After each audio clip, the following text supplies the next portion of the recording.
In the history of cinema, many cars have been driven, but only a few have been feared. High-octane fuel, scorched earth, and the scream of a blower that sounds like a banshee.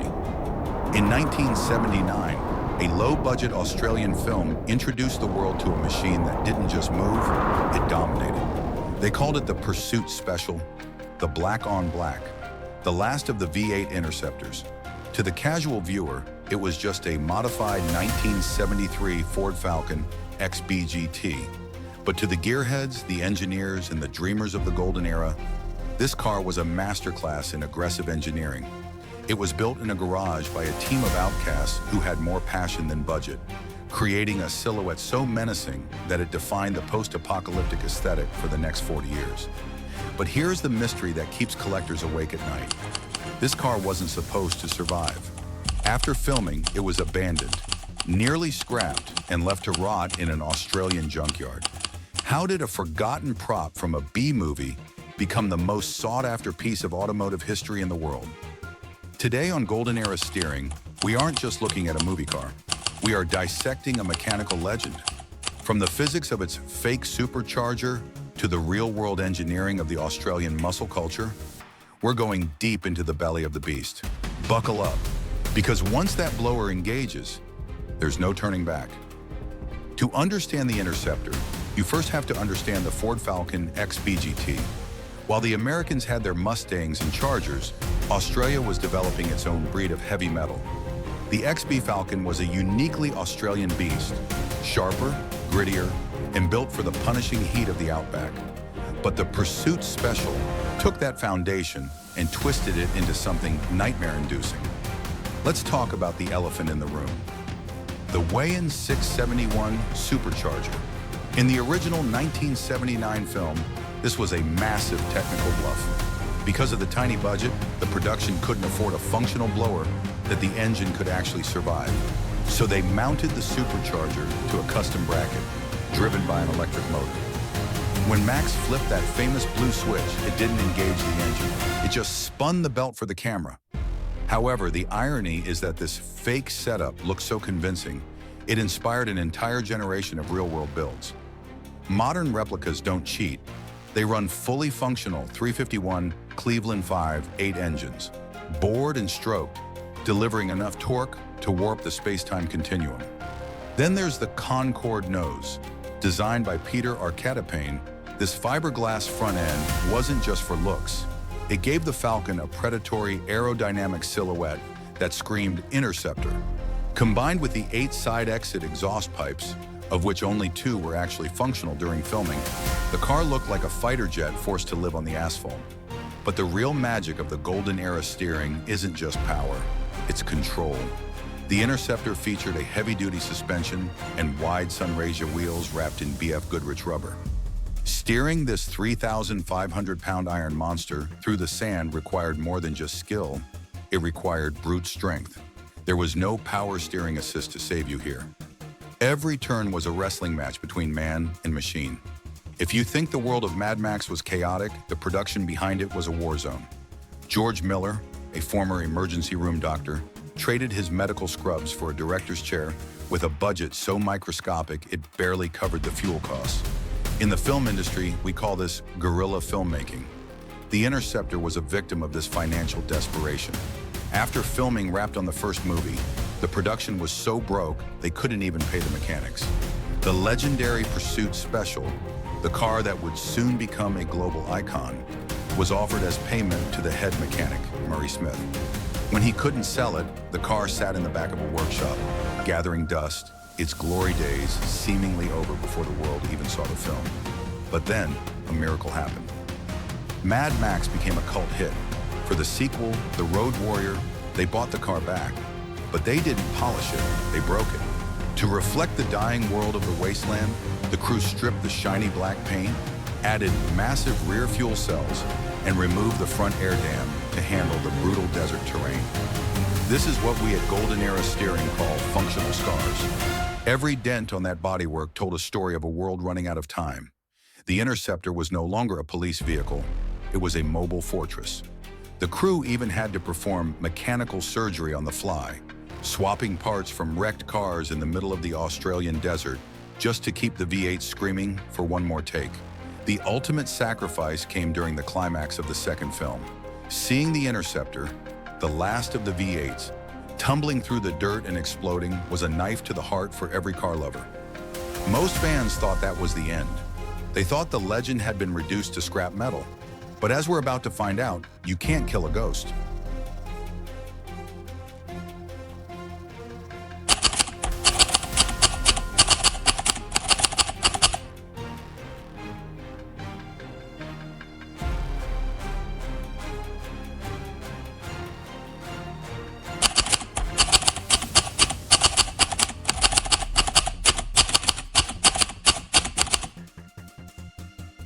Why is a 45-year-old Australian Ford still the undisputed king of the Wasteland? It's not just about the engine or the film, it's about a visual language that the Interceptor created. Before this car, post-apocalyptic didn't really have a look. After 1979, if your car didn't have exposed blowers, mismatched tires, and a matte black finish, you weren't surviving the apocalypse. Why is a 45-year-old Australian Ford still the undisputed king of the Wasteland? It's not just about the engine or the film, it's about a visual language that the Interceptor created. Before this car, post-apocalyptic didn't really have a look. After 1979, if your car didn't have exposed blowers, mismatched tires, and a matte black finish, you weren't surviving the apocalypse. In the pantheon of Hollywood cars, the Interceptor occupies a unique space. While the Eleanor Mustang is about beauty and the DeLorean is about technology, the Interceptor is about resilience. It's the ultimate underdog. It represents the golden era philosophy that with enough steel, a loud enough V8, and a heavy-duty steering wheel, a man can take on the world. This obsession has spawned a global cult. From the deserts of California to the outskirts of Tokyo, thousands of fans are building their own pursuit specials. They aren't just building cars, they are preserving a feeling. The feeling of raw, unassisted power in an age where cars are becoming computers on wheels. For the golden era steering community, the Interceptor is the antidote to the modern, soulless electric vehicle. For decades, a ghost story haunted the Australian outback. Rumor had it that the original Interceptor, the real hero car from both films, had been crushed into a cube of scrap metal. Fans mourned. The legend was dead. Or so they thought. The truth is far more cinematic. After the Road Warrior finished filming, the car was once again abandoned. It sat in a junk pile in Adelaide, stripped of its glory, slowly being reclaimed by the earth. But in 1985, a man named Bob Fursenko spotted the iconic silhouette through a rusted fence. He didn't see junk, he saw a titan. Bob spent years meticulously restoring the car to its original black-on-black glory from the first film, proving that even a Wasteland warrior deserves a second life. But the journey didn't end in Australia. The Interceptor eventually crossed the ocean, finding a temporary home in a museum in the UK, before finally landing in the United States. Today, it sits in the Orlando Auto Museum in Florida. It is a long way from the dusty highways of the Australian desert, but its presence is just as commanding. When you stand in front of it, you realize it's not just a prop. You see the welds, the imperfections, the raw craftsmanship of the golden era. It's a survivor. Thousands of replicas exist today, some even better built than the original, but none can match the soul of the car that actually felt the desert heat and the roar of the 70s cinema. This car didn't just survive the apocalypse on screen, it survived the neglect of time itself. We live in an era of perfection. Modern cars are faster, safer, and smarter than we ever dreamed in 1979. But as we move toward a silent, electric future, we have to ask, what are we losing? The Interceptor wasn't perfect. It was loud, it was thirsty, and it was dangerous. But it had a heartbeat. When you gripped that heavy steering wheel, you weren't just operating a machine, you were in a partnership. The golden era of steering was about the physical connection between man, metal, and road. It was about the smell of unburnt fuel and the mechanical symphony of a V8 at 5,000 RPM. Today, the Interceptor stands as a monument. It reminds us that cars can be more than just transportation. They can be symbols of freedom, resilience, and pure, unadulterated defiance. It is truly the last of the V8s, not because V8 engines don't exist anymore, but because the soul they represented is becoming a rare relic in a world of silicon and software. So if the world ended tomorrow and you had to choose one ride to cross the wasteland, would it be the raw power of the Interceptor or the silent efficiency of a modern machine? Drop your choice in the comments. I want to see how many V8 purists we have in the house today. If you believe that cars should have souls and that steering should be felt in the soul, then you're in the right place.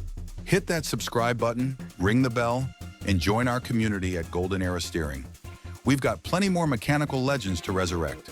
Until next time, keep your hands on the wheel and your eyes on the horizon. The wasteland is waiting. To truly understand why the Interceptor is the king of the wasteland, we have to look at its rivals. In the late 70s, the automotive world was shrinking. The oil crisis was strangling the American V8. But in Australia, the rules were different. While the American Mustang was moving towards the Mustang II era, a smaller, less powerful shadow of its former self, the Australian Ford Falcon XB was hitting its prime. It was wider than the Mustang and had a more sophisticated suspension setup for high-speed stability. If you put the Interceptor next to a Dodge Charger, the Charger looks like a luxury yacht, while the Interceptor looks like a street fighter. The Falcon's shorter wheelbase and stiffer Cleveland power delivery made it the perfect vehicle for the pursuit role. It wasn't built for a drag strip, it was built for a high-speed chase through the gates of hell. Let's get real for a second. Could a supercharged V8 actually survive a post-apocalyptic world? The answer is more complex than you think. First, there's the issue of fuel. Modern gasoline has a shelf life of about 6 to 12 months before it turns into varnish. In a world with no refineries, a high-compression V8 like the 351 Cleveland would struggle. However, the Golden Era engines had one massive advantage: simplicity. These engines are essentially big air pumps. You can tune a Cleveland to run on low-grade ethanol, or even wood gas if you're desperate enough. There are no ECUs to fry, no sensors to fail. The Interceptor is fixable with a wrench and a hammer. In the wasteland, reliability isn't about never breaking down. It's about being able to fix it when it does. This is why the Interceptor remains the ultimate survivalist dream. It is a mechanical cockroach that refuses to die. We cannot talk about this car without mentioning the man behind the mask, Peter Arcadipane. At the time, Peter was a designer at Ford Australia. He took inspiration from the world of aerospace, specifically the supersonic Concorde jet, to create that iconic nose cone. It was a bold, polarizing look that Ford officially sold as a kit called the Arcadipane. When you see that slanted front end, you're seeing the peak of 1970s futurism. It turned a boxy muscle car into a sharp aerodynamic weapon. Peter's vision was so powerful that even 45 years later, you can still buy these fiberglass kits for your own restoration. It is a design that transcended the screen and became a permanent part of automotive DNA. The Interceptor is a reminder that we are the masters of our machines, not the other way around.